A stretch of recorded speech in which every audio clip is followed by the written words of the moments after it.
Alam nyo, nakakatuwa talaga to si Elias. Kasi nga, yung, yung sinabi niya na walang nagbago sa kanya. Nagbago man yung kasuotan niya, pero yung pagkataon niya, ganun pa rin talaga. Yung ugali niya, ganun pa rin talaga. So, ano man ang marating niya sa buhay, ano man ang narating ang advice niya, ano man marating yung umaabot niya sa buhay, huwag kayong magbago. Kasi, so, totoo naman talaga. Kaya, believe ako sa batang to na natili talaga siyang humble sa kanyang sarili.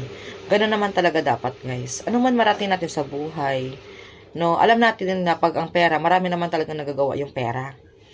Pero, wag natin gawing Diyos ang pera.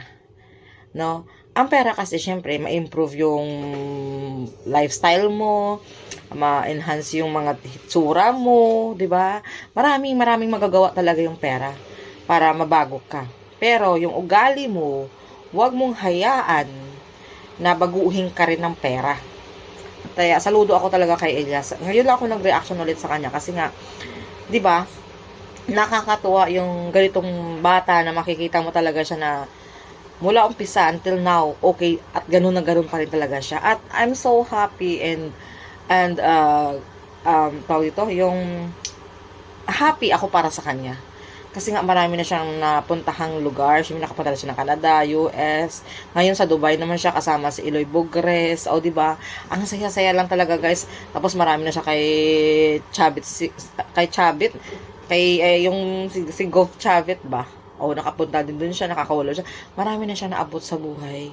Kaya talagang grabe ang layo na ni Elias. Pero tingnan nyo, nanatili pa rin talaga siyang humble sa kanyang sarili. Ganun naman talaga dapat. Kasi tamo parang hinula pa nga tayo nakikitang post niya about sa mga anong naipundar niya. Wala tayong nakikitang ganun sa kanya, guys. Kita mo si Abby, ganun din naman si Abby. Masipag din si Abby na magtatrabaho online. O, di ba? Ayun ang maganda. Hindi lang siya nagdedepende din sa kita ni Elias. Hindi talaga siya mismo nagtatrabaho din para sa sarili niya, di ba? At para din sa kanila din yan. Yun ang maganda, guys. No, walang nagbago. Mas lalo silang nagsipag sa kanilang buhay para lalo pa silang, yun nga, maabot pa ang mga dapat nilang maabot sa buhay. Kaya, God bless talaga kay Elias. Kaya, ang dami nagmamahal sa kanya kasi nga, he's a good guy, no? Magaling din siya magdala sa kanyang banda. At this time, para wala tayong masyadong marinig na maraming issue about them, smooth na ang kanyang, paunti-unti nang naging smooth ang kanilang career. Kaya, God bless and bye everyone.